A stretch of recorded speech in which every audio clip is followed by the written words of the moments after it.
and welcome everybody to the RoLD 2020, the Resilient Leaders.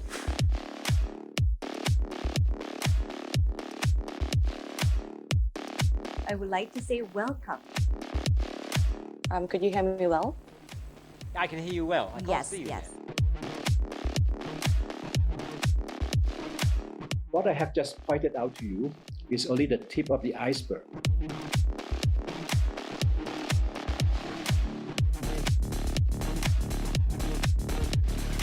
How to say hello in a different language today? We got a ni hao from Patrick. I got a good day from Andrew, Australia. Oh, good day, Good mate. day. Good day, mate. Love it. All right.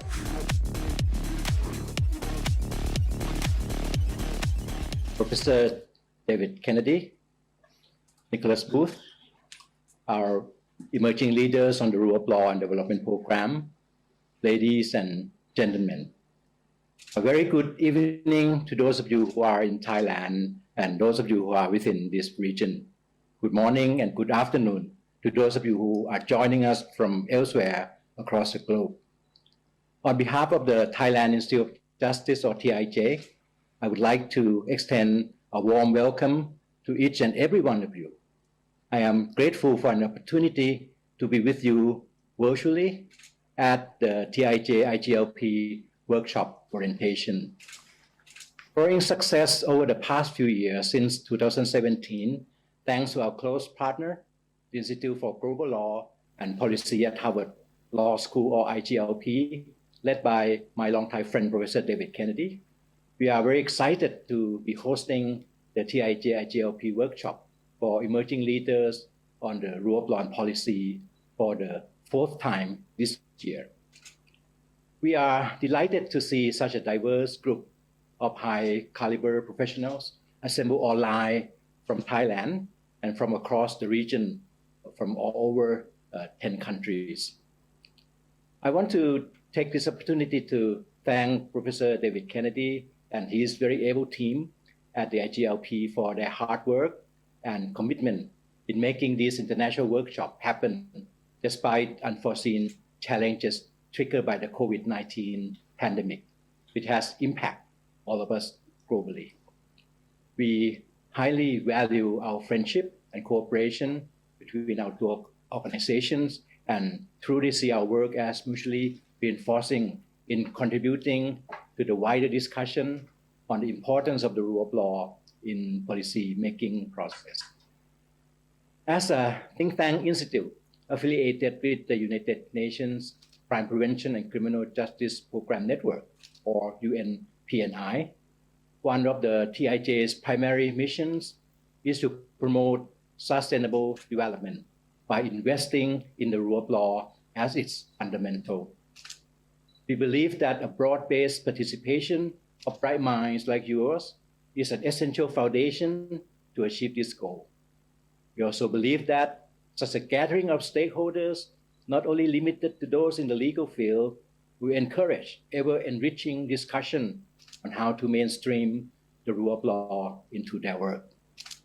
It is our hope that this one-of-its-kind multi-stakeholder platform will stimulate a multiplier effect and serve as a catalyst for impactful changes in the years to come. You may be wondering why I keep stressing the need to invest in the rule of law. I often say, and I will repeat it again, that the rule of law is crucial, and most reform efforts will not be successful without adequate attention being paid to the requirements of the rule of law. The rule of law is the cornerstone of all democratic societies. Among other things, it provides the principle of checks and balances, separation of powers, judicial independence, and equality before the law, which will ensure accountability, prevent arbitrariness of the executive powers, and protect human rights. Today, we invite a special speaker, Nicholas Booth, who will best explain to you about the rationale and philosophy behind the adoption of the 2030 Agenda for Sustainable Development, or the United Nations Sustainable Development Goals, the global commitment framework for all nations. More specifically, we will discuss on the SDG 16 on peace, justice, and strong institution, which is directly related to the rule of law, which is enshrined among the 17 goals and the 169 ambitious targets. Goal 16 on the rule of law does not only stand as a goal in and of itself, it also provides an enabling environment for the achievement of all the goals. Together with goal 17 on partnerships, these two goals act as a golden thread that weave together the realization of other development efforts, ensuring equality as well as fair and equitable justice system. Recently, the COVID-19 pandemic has created an unprecedented health, economic, and social crisis that continue to threaten the life and livelihoods, making the achievement of the SDGs even more challenging. The Gates Foundation even warns that 25 years of development progress resulting from the realization of the SDGs have been wiped out in merely 25 weeks. The current crisis affects every person and community. However, it does not do so equally. Instead, it has exposed and further exacerbated existing inequalities and injustices. We are now witnessing the highest fatality rates among marginalized groups in advanced economies. We are hearing about the forecast indicating that the pandemic will push 71 million people back into extreme poverty. Many of these individuals are workers in the informal economy without secure social safety nets to support themselves and their families. We are observing how women and girls are facing new barriers and threats. For instance, strict lockdown measures have increased the risk of domestic violence against women and girls, including physical, sexual, and psychological violence by 30% in many countries. What I have just pointed out to you is only the tip of the iceberg of the consequences of the COVID-19 pandemic.